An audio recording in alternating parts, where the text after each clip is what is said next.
Welcome to Security and GRC Decoded, the podcast where security, governance, risk, and compliance professionals, CISOs, executive leaders, and practitioners can stay ahead of industry trends and challenges. I'm your host, Raj Krishnamurthy, founder of Compliance Co. Join us twice a month to bring you expert insights, actionable strategies, and real-world stories to elevate your security, governance, risk, and compliance programs. Each week, we decode the complexities of GRC to help you make smarter decisions and drive innovation in your organization. Let's dive into today's conversation. Welcome. Hey, welcome to Security and GRC Decoded. I'm your host, Raj Krishnamurthy. Today, we have the fantastic Evan Millman with us. Evan is a manager in Abnormal AI. Abnormal AI deals with analyzing abnormal behavior signals and protecting against email phishing attacks and breaches. He has a very, very interesting background from a political science student. Isn't that right, Evan? From a political science student to a network engineer to a GRC practitioner, an amazing and transformative journey. He's here to talk about all of that and his fresh perspectives on what GRC is. Evan, welcome to the show. Thanks for having me, Raj. It's a pleasure to be here. So, Evan, let's start off with something very interesting. What is one hot take, one controversial opinion that you have of security or GRC and GRC? Sure. So I guess my first controversial opinion would be, and I don't think maybe this isn't too controversial because I'm sure plenty of people share this, but compliance does not equal security. And I say that as somebody who's a GRC professional. Just because you can pass an audit doesn't actually mean that a control is preventing risk to an organization, right? A lot of these frameworks that we all kind of audit against or report against, they're really more foundational. And, I understand why a lot of organizations view them as like the ultimate goal, but they really are not the ultimate goal. They're really just like the start.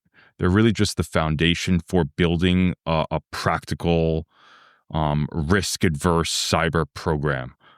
So I think, organizations, so my hot take would be, organizations who put too much pressure on achieving whether that's an ISO certification, NIST, getting your SOC 2 report, putting too much pressure on that, I think takes your eyes off the prize of truly creating a secure, risk-adverse environment.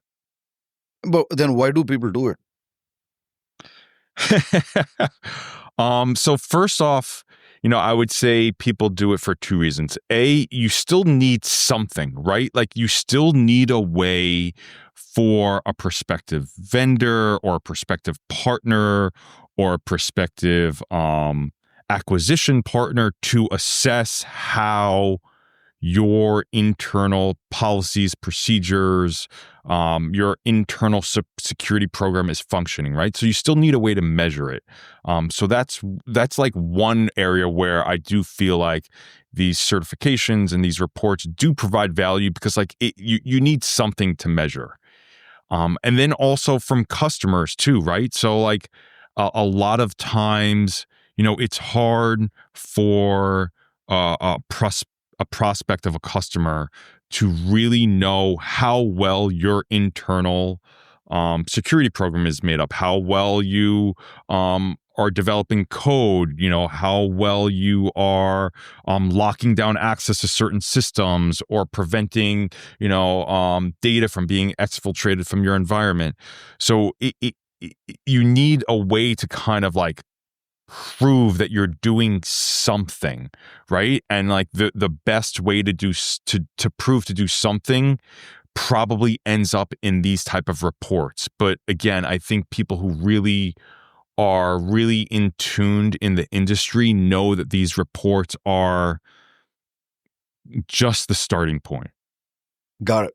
So I heard two things that you said, which is interesting. One, you said measurement.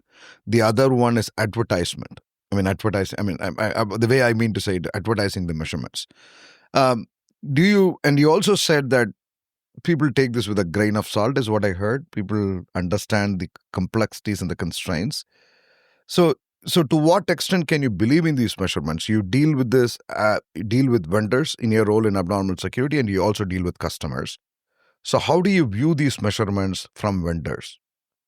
Yeah, great question. So, I think a lot of that comes down to, and kind of something that we practice at Abnormal. For example, if you take like our third-party risk management program, just seeing that prospective, vendor that we might want to work with has a SOC 2 report, or they're ISO 27001 certified or 27701 certified, or what have you. Just seeing that as a checkbox is not enough. You actually need to read that SOC 2 report, like read if there's any report around the ISO certifications, actually dig into the details, like what was in scope, what was out of scope, is the product that you're trying to buy, is it provisioned in an environment that's not even in scope in their ISO report? So actually getting into the details and not just viewing like, oh yeah, they have, they're ISO certified, or oh, they have a SOC 2 report. Like that's not enough. Like you actually have to do more due diligence to go into the weeds to figure out what is that report actually reporting on? What is it actually telling me? And, having knowledge and experience of security in general should put you in a better place of say, okay, yeah, you might have you might have a clean SOC 2 report, but the product that I want to buy from you, that infrastructure is completely scoped out. So like how did that SOC report is now basically meaningless to me. Or maybe there was a finding around, access controls or DLP. How is that then going to relate to, the risk that bringing that potential vendor onto your organization might present, right? So it's more about like, it's not, taking these things with a grain of salt, but diving more into the details, not just having it as a checkbox of like, okay, yeah, you have a certification, like, we're good here. Like, no, like, what does that actually certification mean to that organization? And by that, do you go back and forth with the vendor, and how much time do you spend if so? Yeah, I mean, it's hard, right? So like there's a constant pull, and Raj, I've spoken about this before, of like, I'm not somebody who will sit here and like pound my chest and say security knows everything and we should stop whatever we're doing for security. Like at the end of the day, like I work for an organization, a company, and we're not a non-for-profit, right? We're trying to sell a valuable product to a market and ultimately make money.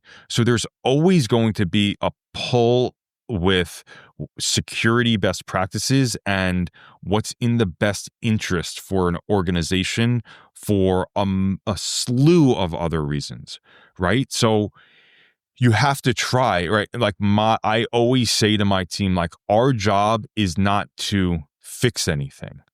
Our job is to use our knowledge and experience to find where there are flaws, where there are risks, where there are vulnerabilities, properly document them, properly understand them, and report that to the people that need to make this, more complex business decisions. Our job is really to present the people, the business leaders, with our perspective. It's not to make decisions. It's not to change things, while, caveat, of course, GRC and security can be a conduit to change things. But our job is really more to observe, report, and advise. So you're saying GRC is an observability layer for security and engineering operations? Absolutely. Okay. That's how I view it. Yeah, 100%. Like, it's not ultimately, I can, again, back to, third-party risk management.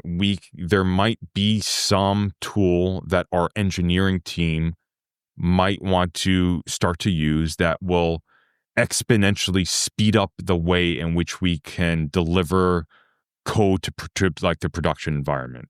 my team might get that vendor and do an analysis and say, oh, well, it's open source software and they're really new and they don't really patch their vulnerabilities and there's a lot of risk here. But we might have told customers or the industry at large, hey, we are going to be delivering these next 3 new features to our product by September.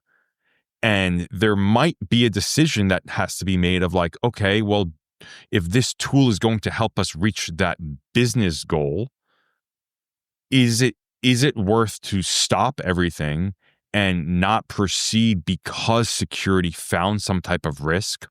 Or is the business decision going to be made of hey, noted, let's not forget about this. Let's figure out a way to remediate that or decrease that risk with some type of compensating control or some type of contract language.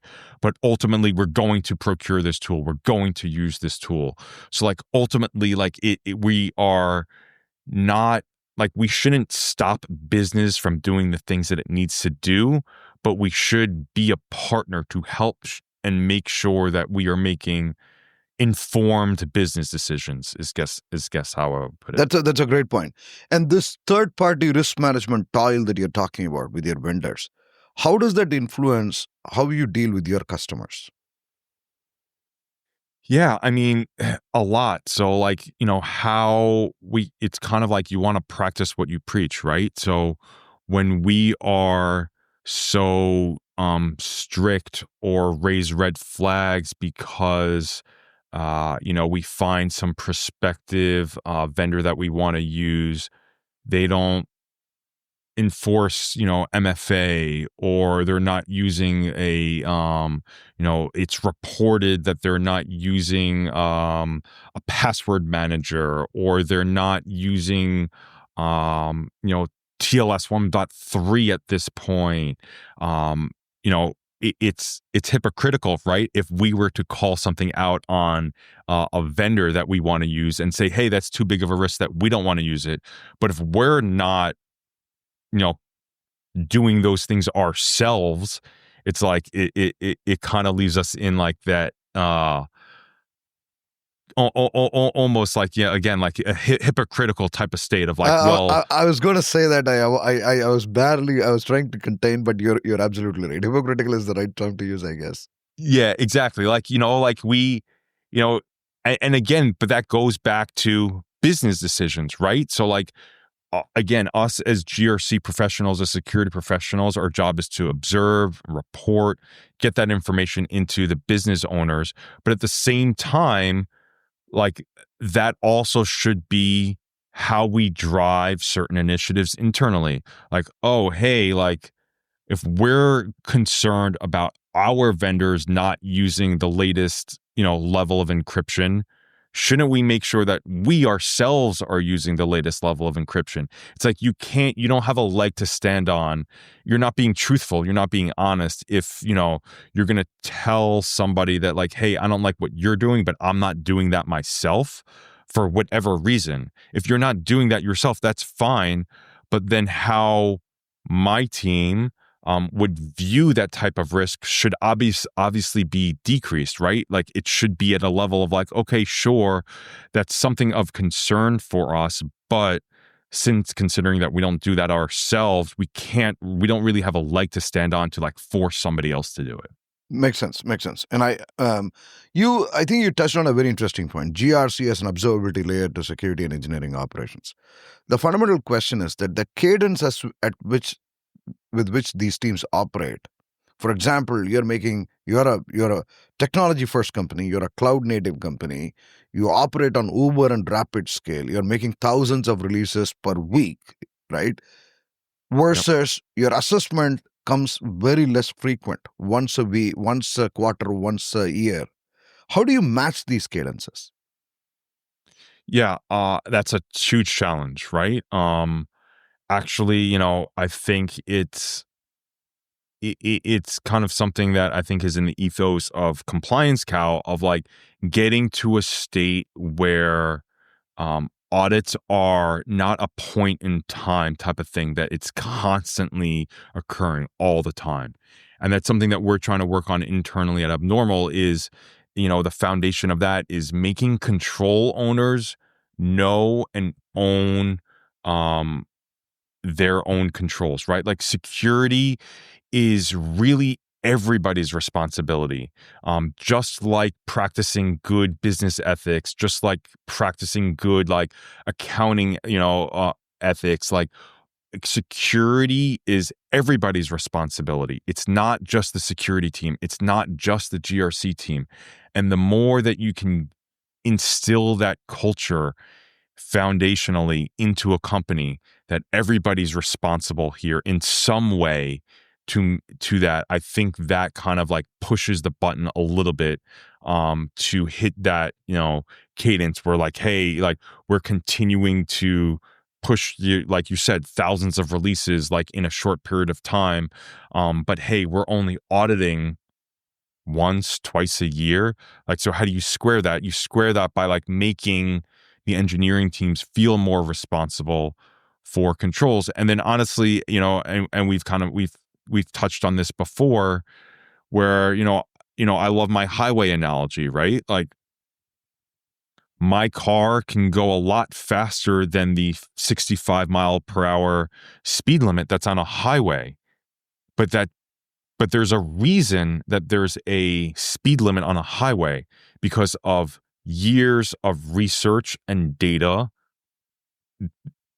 Governments figured out that it's a safety issue, that if you do not exceed a certain threshold in your speed, the percentage risk of an accident happening decreases. So if you think about that in terms of like technology and security, maybe we don't have to push, so many updates as quickly as possible. Maybe there is a little bit of resetting expectations. This constant need to put your pedal to the metal, as like the expression goes, maybe loses sight of some security best practices. And I think that there's probably a happy medium there. Got it. So you're saying that there has to be a balance between how quickly we push and obviously consequently break versus how secure we are. Yeah, but you're not advocating that you stop. You're not advocating at the cost of innovation. You're advocating at the right balance. Absolutely not. I hate traffic, just as anybody else, right? To go back to my analogy, right? Like 100% you shouldn't stop. And frankly, we've all been on a road where the speed limit doesn't make sense, right? Or it's super late at night and there's nobody on the road, and like, okay, if I go 75 or if I'm touching 80 here, like no harm, no foul kind of thing. So like there is always exceptions. There's always ways to cut out. And yeah, absolutely not. Again, it goes back to like, I'm somebody who believes like ultimately the business purpose is what's going to drive decisions, right? It's a business decision. It's not a security decision. Everything is a business decision. And yeah, maybe for a company, pushing code out very fast in a short amount of time, maybe that is in the business's best interest. But then I would argue, then you need to have a robust compensating control to make sure you're not just completely forgetting about security. Because what happens is you just accumulate a ton of tech debt, right? So like then all of a sudden one day you want to take patching vulnerabilities seriously, and you just have a backlog that's almost like unworkable, right? It's just like, where do you even begin? And then you want to sign, and then your company picks up speed and you want to sign bigger and bigger customers, and they're going to start requiring that you have all your criticals patched within 72 hours kind of thing. And you're almost like, your speed sometimes takes your eye off the sight of there are other factors in play here, right? So like if you do need to kind of push code out to production in an expedited manner, you got to make sure that you're accounting for that in some manner. Got it. And you said that when we talked about the cadence, you said that you want to see the control owners being more accountable. If I'm the engineer sitting in, building the product, right, or even in security engineering, I am on a go basis, right? This may sound blunt, but I care the least about compliance or governance or risk in some ways. 100%. How do you build that cultural change? How do you bring that cultural change so that they do care? It starts from the top down, right? Like it has to be. It has to be senior leaders, your CTO, your CIO, your CISO. They have to make it your responsibility. They have to make you want to care, right? Like I've never worked on an engineering team.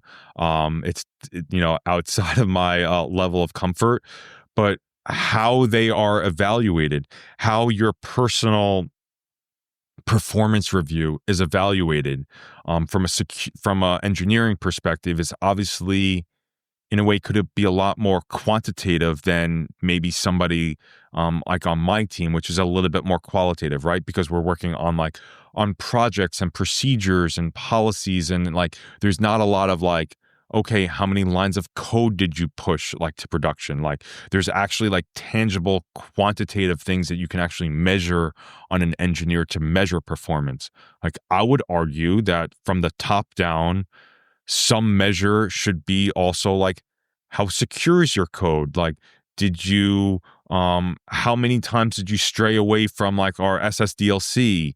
How many times did you push code to production that might have had some type of vulnerability in it? Listen, of course, sometimes you don't know, right? These things, you can push code to production and think everything is kosher and clean, but 6 months down the line, there's some new exploit that like found that like you just don't know about. Like, of course that's going to happen.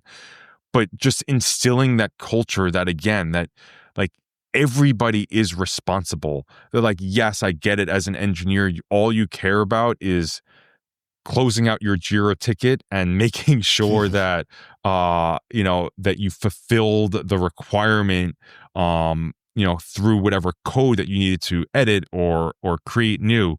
But like, I would also argue that if you really have a security-minded culture at an organization, part of that is also, am I doing everything possible that before I push code to production, that it, as per today's standards right now, that is as secure as it possibly can be. Got it. And what do you see is the role of GRC teams in those measurements, in those measuring those drifts? Yeah. So again, it's kind of that like observer and auditor, right? Like I want to say, like, in a way, GRC team is kind of like the referees, right? Out there. So where we should be observing the game that's going on, or the work that's being done, and reporting on where we see issues or where we don't see, or vulnerabilities that pop up, and working to remediate that, right? But again, it's not working in a matter of, let's drop everything because I found these 3 critical vulnerabilities and stop pushing code to production because we need to fix these first. It's more, okay, we noticed, we observed these risks. Who do we need to talk to address these? How do we get these addressed as soon as possible without disrupting our overall business goals? Got it. And Evan, how do you see governance, risk, and compliance and the dependencies between them and the interplay with security? Sure. So, I mean, governance is kind of like what we alluded to just now, like, is us being that, like, that traffic cop, that referee, to kind of like make sure that teams, whether that's your accounting team or your people ops team or your engineering teams, are adhering to security best practices, our own internal policies and procedures, right? So like that's like the governance aspect of it. The risk aspect of it is when we find somebody or some team or some process that strays away from either our internal policies and procedures or security best practice. Our job then would be to observe that, record that, figure out a way to remediate that and work with the appropriate stakeholders to ultimately, to close out that gap. Then the compliance comes in from kind of, a combination of ensuring that we're adhering to policies and procedures. And then, just very bluntly, like making sure that we're aligned with our whatever standards that, the organization, for example, we go for ISO 27001, like making sure that there is nothing that's being done at the organization that would potentially cause us to have some type of finding from an audit. So like observing and being that traffic cop, reporting and finding out ways to remediate issues from like a risk perspective, and then making sure that it all falls in line, that we can kind of tell a clear and concise story to the street is kind of where I guess the compliance aspect would come in. Got it. And what role does, maybe it's a cheesy question, but what role does automation and continuous controls monitoring play in that view? Oh, everything, right? Because like ultimately, the hardest part about security is always going to be people, right? You just simply like machines are just faster, no more than all of us combined, right? And certainly AI is right at the forefront of that. Constantly being able to check on things, constantly being able to audit things. I think that does two really important things. Like I think that instills really good behavior, right? Like I have a 4-year-old at home. We never my wife and I, we're not big on like baby proofing our house. Like we really never did that. But how did my, son and now my daughter, how did they learn? Like, don't touch the stove when it's on. Like, don't go down the steps is through, when no one's around, is through repeated behavior of don't touch that, don't touch that, don't touch that. Eventually, like that gets ingrained, like they're not going to touch it anymore because they just know not to touch that. So like, I think if you take that same kind of methodology and apply it to, to businesses, like, okay, don't push code unless it's gone through this review. Don't push code till it's gone through this review. Eventually people are going to be like, if I do that, like Evan and his team is going to find out eventually and slap me on the wrist again. So I'm just not going to do that. So it's like through learned behavior, I think is really what kind of helps drive change, I guess, if you will. And you see automation as the means to enforce that, bring about that change. Yeah, so automation, I think, could help by, right? Like again, like I can't always be observing, right? Like my team, you're always going to have limited human resources, right? So automated checks can really help and be that like the tentacles from like my team that's like out there observing in the wild, right? Like I'm not going to have somebody who's like constantly sitting in our prod environment, like checking code to make sure it's compliant or making sure that every time everybody sends a sensitive document outside of our organization that they're making sure it's being encrypted, using an encrypted source. So like, of course, my team is never going to be able to check and observe everything, which is where things like automation really come into play, because then you have like machines or technology better that's helping you to achieve that goal, that's helping you to maybe put up a guardrail or preventing you from pushing code to production because you haven't done X, Y, and Z, or it's constantly monitoring, an environment to see something. to see some type of vulnerability. So the automation kind of really helps to be the eyes and ears and kind of stopgap where kind of humans resources, would lack. One thing we constantly hear is that this one size fits all automation does not fit anybody, right? To be honest, and because every company has their own contextual process, it is driven by their own threats, by their own risks, by the environment that they are in. How do you see that? So to what extent do you have to tweak this automation to make it yours? Yeah, 100%. Like never, no human being is the same, right? No organization is the same.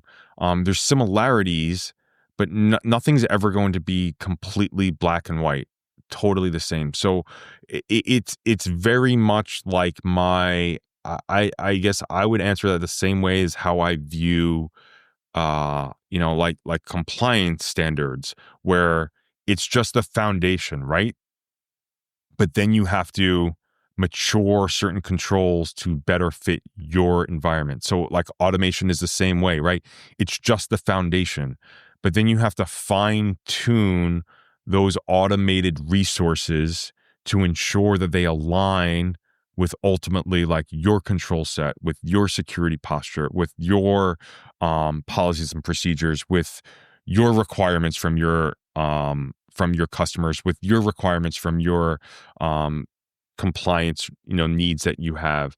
To think that you can just take a tool and drop it into every organization because there's some automated workflow that will prevent you from doing X, Y, and Z, it's foolish, right? It's that would come. I would argue anybody making that statement has very little experience in the technology world, right? Like every organization does things a little bit differently, and keeping that in mind, and I think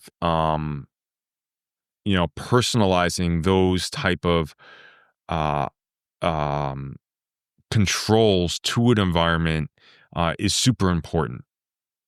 So that means that it is a partnership between the GRC teams, the GRC and the other teams, and also the vendor, right, from a tool perspective. Is that correct? Always, 100%. Yeah, they're like, I hate, but sometimes too much customization can also be a bad thing, right? Like there needs to be some standardization, right? But like 100%, like when you're procuring like a security tool, it's not a one size fits all.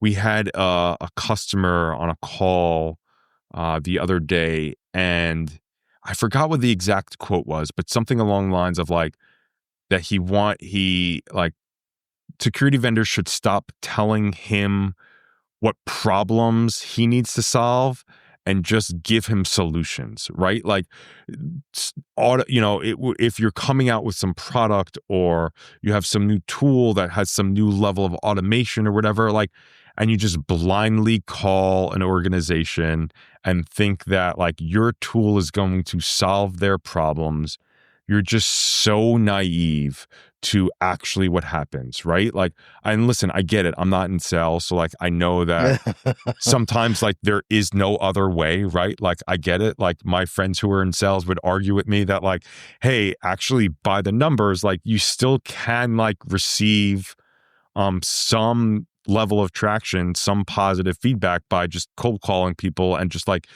telling them that they have a problem that like you can fix. Like I get it. But again, just like with everything, you got to take it with a grain of salt, right? So like, but really, you don't know if that tool or that product is right for that organization, is going to solve any of their problems, is not going to just be, implemented and never used. That's the biggest thing that I hate when when we're doing analysis, from like a third party risk management perspective of what tools are we using? Like how many software tools do we buy that we never use because somebody on the sales end was on, took us to a Yankee game and, promised us that, this XYZ tool will do everything and solve all of our problems. Like, no, like the only ones who really know who can solve all your problems is yourself, right? Like you have to be self-aware as an organization, as a mature organization. You should be self-aware of like what really are the challenges and what tools can help me fix those challenges. And maybe there are tools and automation, that can help with it. And maybe there aren't. But, always like a vendor should be working hand in hand. There should be a problem that needs to be solved in order to procure some new fancy tool, whether it's written with AI or automation or not. Like there should be a problem that you need to solve, and that's why you need to get something. Otherwise, like sometimes simple is better, right? Sometimes not having something and just going about it the way that you're doing. Sometimes just using a boring old spreadsheet. Yeah. It is just like sometimes that just works for a certain organization, right? Like it's not a one size fits all thing. And, I get that that's hard for software vendors to hear because they want to think that everybody is a prospective customer. But like, that's just not honest. Like, that's just not real to me. To everybody their own. Exactly. And this partnership requires investment from you, investment from your teams, investment from other teams. How do you go build that business case with your leadership? Yeah, it's hard. So, again, I think, I like to look at everything, from a risk perspective and a business perspective, right? So like a mature organization will have a robust risk management program where you will constantly be assessing, reporting, and analyzing risks to an organization. Like this is in my head how it should work, right? And then based off of those risks, we the appropriate stakeholders would discuss what remediation actions are needed to combat those risks, to remediate those risks. Based off of that, then you might need to go out and procure a tool or enhance a policy or procedure. And then because you went through that whole process of somebody reporting on a risk, talking about those risks with key stakeholders, everybody agreeing that, yes, that's something that we need to fix, that kind of like alleviates some of the tension when you want to then go procure a new tool just out of nowhere where somebody's like, well, why? We have all of these like committed projects for the next 3 quarters. Like we don't have time to do an evaluation. We don't have time to do a business case because you kind of put the cart before the horse there, right? Like, so if you were operating more from like a risk governance perspective, and you bake into your project planning and your workload for the next quarter or the quarter after that you need to remediate X, Y, and Z risk, and we're thinking about changing this procedure, and we're thinking about buying a product that does something like this, that will help drive that buy-in from the stakeholders that need to have buy-in to make that process go quicker. Got it. And I think most of us are becoming from cloud first companies to AI first companies. What is your view? And how does, particularly with respect to what you're doing in GRC even? Yeah. So, AI first, AI's awesome and exciting and scary at the same time, right? I was in a meeting recently where somebody, a very senior level person at the organization, was basically like, before having this meeting with me, you should dump all of your questions into a chatbot and you should send that over to me, and I will then have that chatbot analyze and answer those questions based off of my historic work, essentially alluding to the fact that like his Chat GPT or Claude instance knows more about him and the work that his team is doing than he does himself. So like when you think of it from that perspective, like it's like mind blowing of like, wow, how amazing, these AI tools can be. But like you can't help but think of like, okay, well, what else does that chatbot know about you? Like where is privacy considerations in there? What if your chatbot has, access to highly confidential business IP?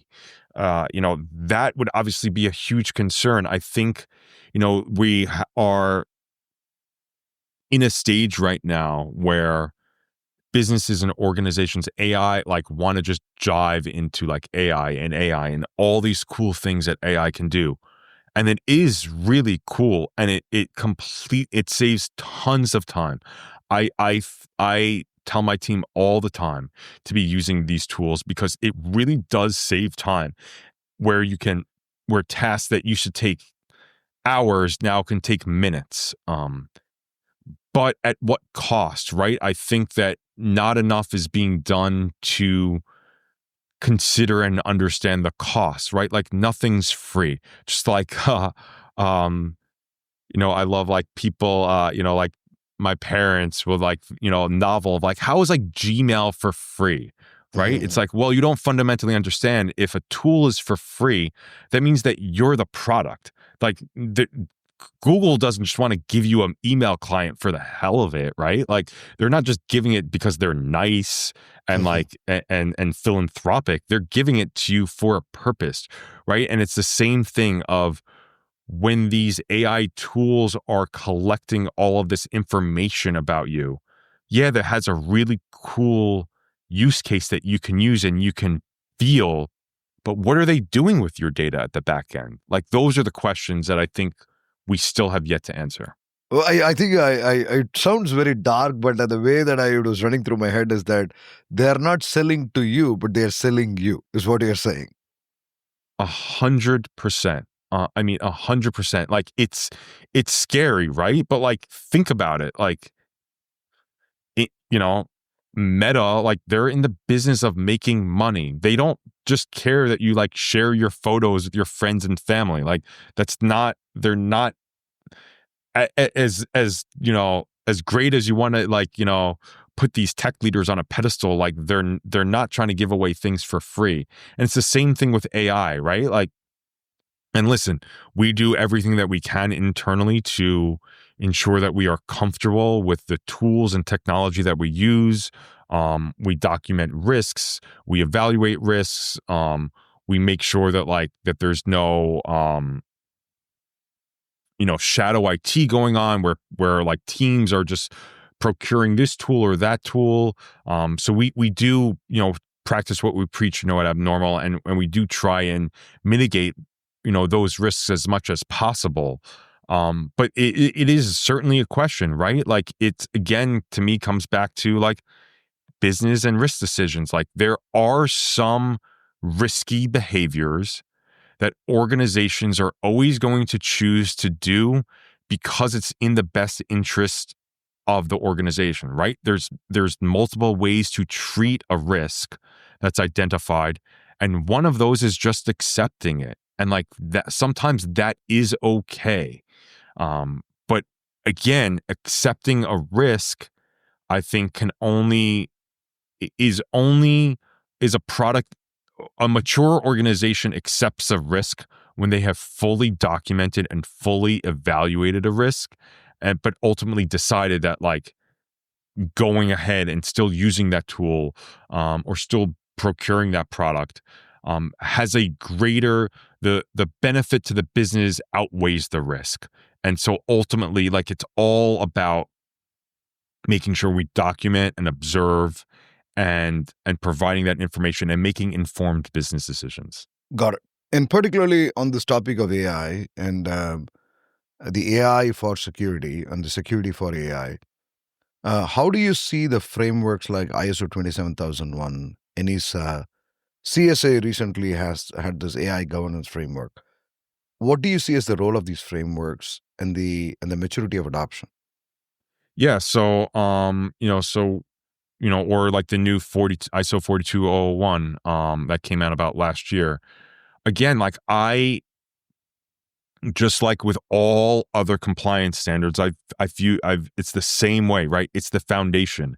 Those type of certifications or frameworks, they're helping to build a framework where you're forcing engineering teams to monitor how code gets pushed to production, to have compensating controls, to do audits, to make sure that there's no bias in your code, in your AI.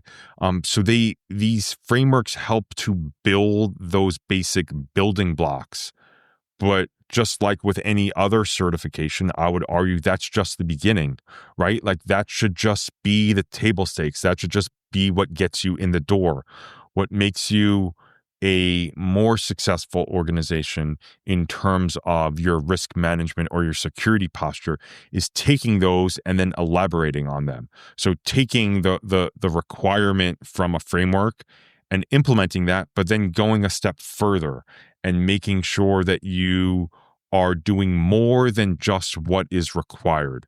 That is really, I think, the role in which these certifications play. Like without them, I would argue probably we wouldn't be doing a lot of anything, right? So like it's the same thing, like back to like the highway analogy. Like if we had no speed limits, it would be the Autobahn, right? Like everybody would just be going like 100 miles an hour. I get to get to my friend's house or back to go visit my parents as quickly as humanly possible. And I'm going to go as fast as I possibly can. But like, there's a lot of risk there, right? That's not safe, to put it quite frankly. And so I think what these frameworks are starting to do is to help to build the guardrails, to help to build the auditability of these AI development programs so that we can decrease risk, right? You're never, ever going to get to a place where there is no risk. People like me wouldn't have a job if like we were ever in a place where there was no cyber risk. But we can get to a place where we can manage it and control it. And I think that's where these frameworks help to build those foundational blocks. Got it. And if I were to paraphrase the Spider-Man quote, I think with increasing speed comes increasing responsibility. Right? So exactly. Absolutely. And traditionally, I think the GRC teams were left behind in terms of how models were developed, how models were deployed. I'm talking about the machine learning models, right? Do you think that is changing? Is there more sort of responsibility or accountability with the GRC teams? Are there more things happening with the GRC teams right now than before? I think we're trying to. I fear though that like not enough. Just like the early days of the internet, when you never really considered that I'm Evan Millman and I'm going to create a username or an email address that has nothing to do with my name, or sign on to a social media platform and pretend to be you, Raj, right? Like I can get your picture from the internet. I could take your first name and last name and create an account, and there's nothing that is preventing me from doing that, right? They're like access control and authentication and authorization was an afterthought at the beginning phases of the internet, and now we're left with what we have now, right? Which is where, I mean, what's the latest statistic that like more than half the accounts on Twitter, on X are all bots, right? Like you're not like, you might think that you're interacting with somebody who's real, but like you're not. And like there's really no way to properly govern that because authentication and authorization was just not built into like how we think about what the internet is today. I fear that we're doing similar with AI. I think probably marginally better because I want to think that sometimes we learn from our past mistakes, but the speed in which some of these AI tools and models are being developed, it leaves question marks in my head of like, are we actually repeating our mistakes of the past in just like the new iteration for the current times, or have we learned? And I think the jury's still out there. Got it. And it's a very, I think it's an interesting world situation in the GRC world, right? On one hand, you're dealing with machine learning, data engineers, data scientists, machine learning developers, right? And large language model and large reasoning models are getting added to the mix. You're dealing with cloud infrastructure engineers, platform engineers, DevOps teams that actually are operating at a rapid clip on tools like Kubernetes, right? Platforms like Kubernetes and cloud. And then you're dealing with all the security tools and the plethora of tools that are coming about. How much do the GRC teams need to be technical in order to deal with this stuff? Yeah, great question. It's honestly a hard question to answer because I could argue it from both ends, right? Like I can argue it from the end of the GRC teams don't really need to be technical because they are just the referees, right? And they're just trying to call balls and strikes, right? Like an NBA referee doesn't need to know the technique behind shooting a free throw shot, right? Like they just don't. But they need to know that, like, oh, your feet need to be behind the line, right? So, like, GRC teams, you could argue, need to know the rules, and so that we can observe and report about them. However, I could also argue that if you did know how to the more and more technical that you are, the more robust conversations you can have with these teams, right? So like the easier it is to have these teams like let their guard down and really bring you into the fold, the easier it is to earn respect. So like, do they need to know? Can they be effective in their jobs without being technical? No. But does a culture, a more dispersed culture of security, is that a product when GRC teams, when the people who are calling ball and strikes actually know the pain points that these teams are delivering? Yeah, I'd argue it's hard to argue against that, right? I mean, can we still be effective and do our jobs well? Yes, absolutely. But potentially there is a stronger partnership when you can talk about, EC2 clusters and Kubernetes and all these, deep in the weeds technical topics when GRC teams can talk about them, with engineering. No, makes sense. So the referee doesn't have to be a league player, but they should at least know how to play ball. Absolutely. Again, it's not to say like it has to be that way, right? Like you can still be effective without being that way. It just might be harder, right?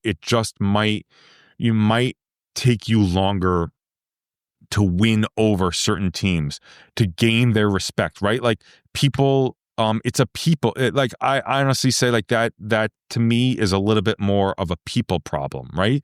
Like if I am the lead architect, at an organization, why I'm more prone to want to work with somebody that I respect, understands the pain points that I'm going through, right? It goes back to that, like, just because I'm in security doesn't mean that I can pout my chest and say like, I know better than everybody else. Like you actually don't. And like there might be things and issues that pop up that you can't anticipate because you don't have the technical know-how, because you don't know what they have to deal with in order to reach their business goals. So like I think having GRC teams being more technical, or at least being able to talk the talk, right? You don't have to walk the walk, but you definitely have to talk the talk. Helps build those personal connections with the engineering teams that will ultimately help them buy into your initiatives and the things that you're trying to prove to get across the finish line, and ultimately build that culture of security across the whole environment. And how, in your view, Evan, how do you think other teams view GRC? Engineering, security. Yeah. So I'd say it's a mixed bag. I've worked with engineers who like very clearly, like day and night, see GRC as a partner, as a necessary component in order to achieve a common business goal. Like absolutely, whether that's reporting on risk, or driving in certain initiatives, or making sure that we're compliant with certain standards. They see it as like a necessary partner, and they're and a willing and able partner. Just like how you were talking before about like, hey, an engineer, like they're just really concerned about getting their job done, pushing code out to production, like doing what they have to do. And maybe they're not thinking about all these security or compliance ramifications. Whereas like the GRC team is thinking about like, well, if we want to sign on this huge household name customer to our product, they're requiring us to do A, B, and C. And engineering teams, you're not doing that. So like we're going to observe and call out when you're not, so that we can point it out so that you can remediate that. And where an engineer might just like not have the bandwidth, or just might not be thinking that way. So like 100%. However, also like we can be, the one who's imposing, the speed limit, right? Like maybe they want to push out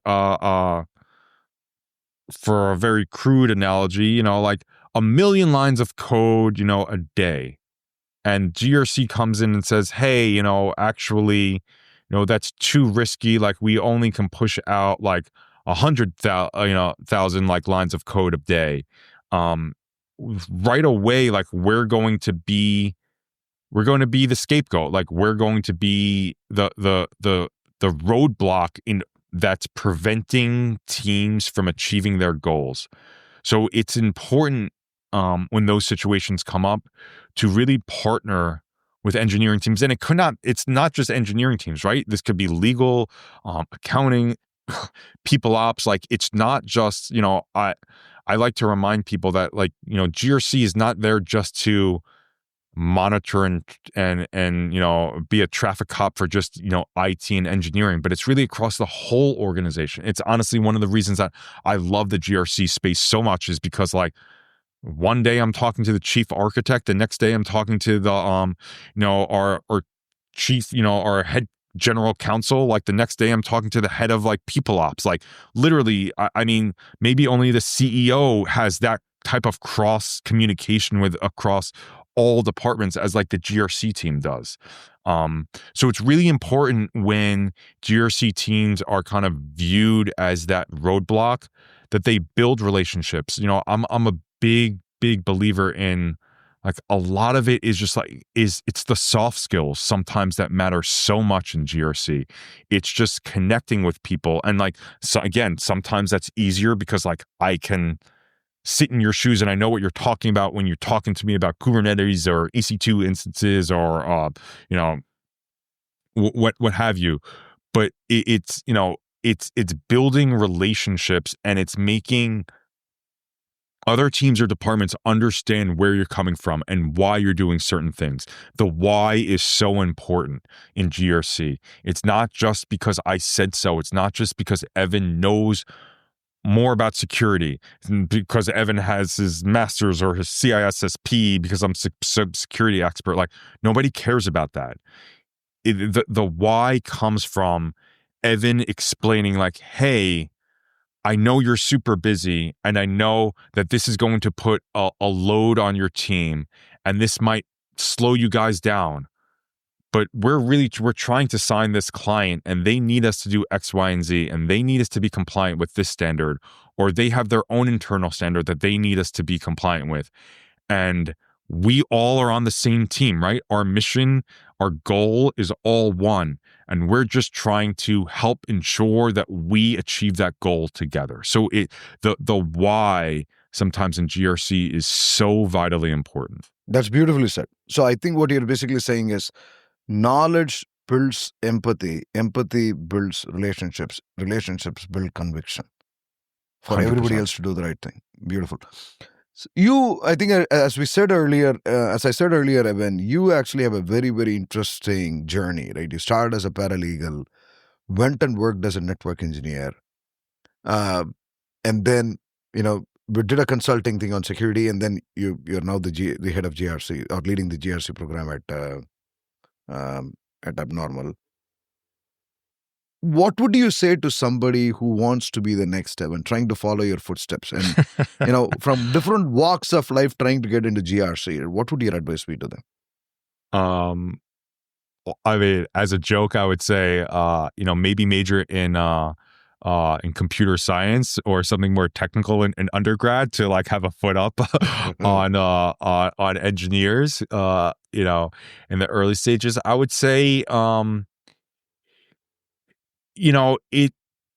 don't close the doors to any opportunities, right? So basically, like, long story short, my journey was, I was a political science major at undergrad, and I wanted to go to law school.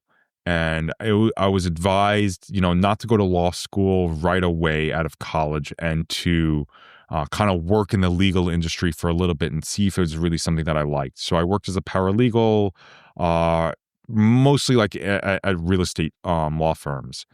And I went and I sat for my LSATs, and I had a good GPA and I had a good LSAT score.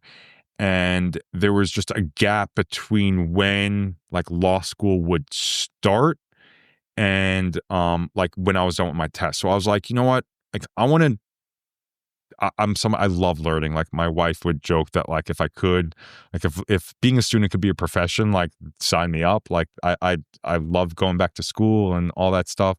So I was like, all right, let me see what else. I've always been interested in technology. My parents would, my family would allude to, like, I've always been, I want the first iPhone that comes out, the first this that comes out, like that's just, always kind of been in my nature. So like I've always loved and had an admiration for technology. So in that gap, I was like, you know what, I've never considered it. I was like, let me go see if there's like a course I can take. I know just like general in computers. And I signed up for a postgraduate program at a local college by my parents in CIS, and I loved it. And it was like I think my GPA from that program was like exponentially higher than my already very respectable GPA from undergrad. And why was because I was just like interested. Like I just like, it was cool. Like when I learned like C++ and I coded a computer program that was like a calculator. I was like, this is so cool. Like I instantly like learning becomes a lot easier when you're actually interested in the material. Right. So, I finished up that program, and then I was like, you know what? Like, why do I want to go to law school? Like the why, like a lot of it comes back to, again, like the why, like what was the purpose? So I actually decided not to go to law school, and I did some networking. And how the story goes is, I was dating my girlfriend at the time, now my wife, had a friend who worked at a telecom company. And like when I was when I was in this program at CIS, doing this CIS program, I was like, telecom, like that seems so boring. Like, who cares about like the telephone lines and like all that stuff in the street? Like, of course, like that's me being a complete novice, because like telecom is vitally important. And if everybody understood that ultimately everything is connected by a hard wire somewhere, some way, fiber lines down in the middle of the ocean, like it gets really complicated and really cool and interesting. And so like I took a phone call and I instantly hit it off with this person. He's actually still a good friend and mentor of mine.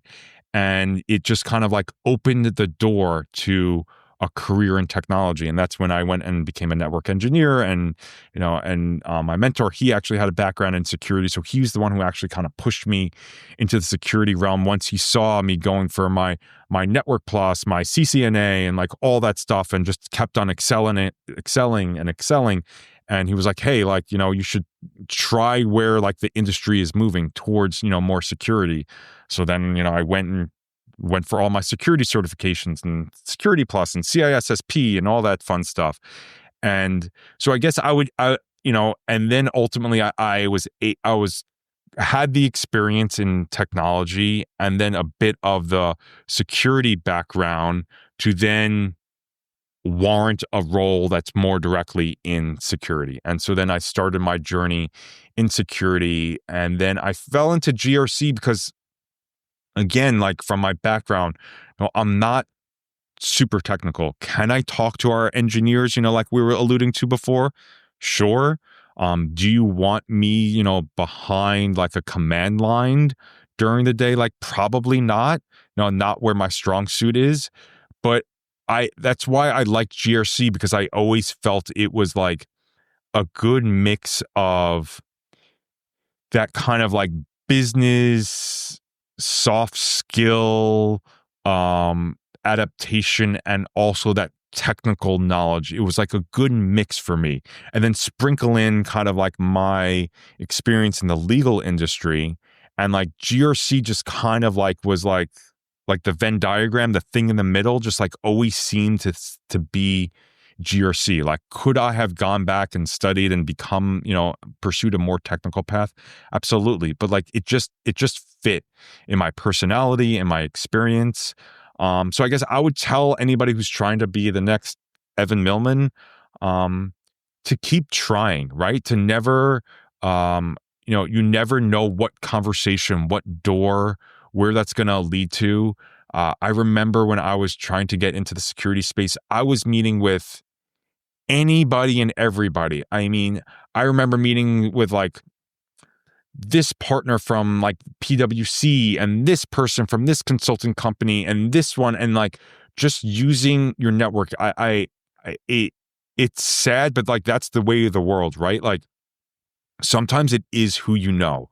And that's not like in a bad way that like that's going to leave people out, but just in like everybody knows people, right? Like maybe it's a professor that you worked with like at college. Maybe it's somebody that you work out with like at the gym. Like I would say like for somebody who's trying to start out, whether that's like a career in technology or GRC or what have you, it's like the broader reach your network can be, the more opportunity you can find. The easier it is for you to actually find a job and a career path that you will feel fulfilled in, that you will enjoy, that you will want to pursue. So, my best advice would be, never say no to a phone call, never say no to a coffee meetup, never say no to grabbing dinner, even if it's awkward, even if you feel like you're out over your skis, even if you feel like you're not qualified. You just don't know. You don't know the path that you might be on. And I'm somebody who, thoroughly believes like everything happens for a reason, and, you can't get to where you're going without hardship, like without failure, without adversity, without figuring things out. Like nothing is easy. Like there is no easy path. Like that's a lie. Like I'm a firm believer in that. Like you have to figure things out yourself, and it's not going to be easy. It's not going to be carefree, but you have to put in the work and you have to try. No, that's beautiful. That's a fantastic story, Evan. And I want to give you the last 60 seconds. Any shout out to books, mentors, anybody that you want to call out, right, that has helped you get this far? Sure. I mean, so I was just saying, a mentor of mine, he's actually one of the CISOs right now at Robinhood, David Schwed, very fascinating person. He was actually, when I met him, he was the general counsel and CIO of the telecom company I worked for. And he's somebody that has really helped me in my career path, and just like been like a great sounding board to this day. And I guess I'd also like give a shout out to my current team. I work with a great group of individuals, whether those are the people who work on my team or even my supervisors, Liz and Mike. They're just like being able to work with people that you trust, that you admire, that you respect, that know more than you, is just worth so much gold.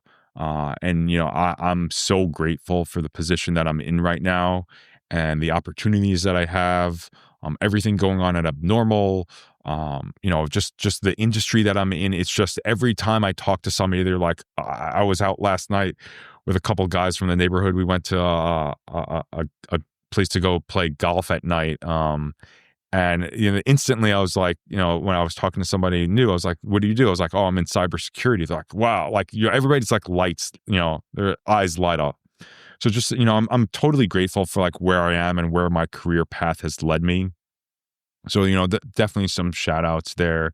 Books,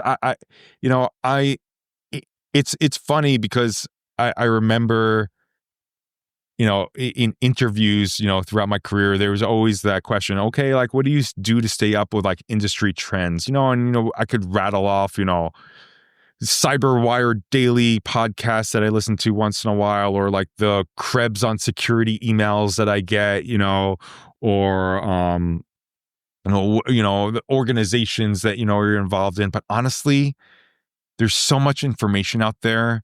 If you just follow the right organizations on Twitter, on LinkedIn, there's just like, you don't even need to have like one source anymore. It's just like there's so much out there that if you just stop and listen, it's just all right in front of everybody. So like, yeah, I can't emphasize enough how much tools like LinkedIn or social media also play a part in just keeping myself, and I think most people these days, up with like the latest trends in the IT world.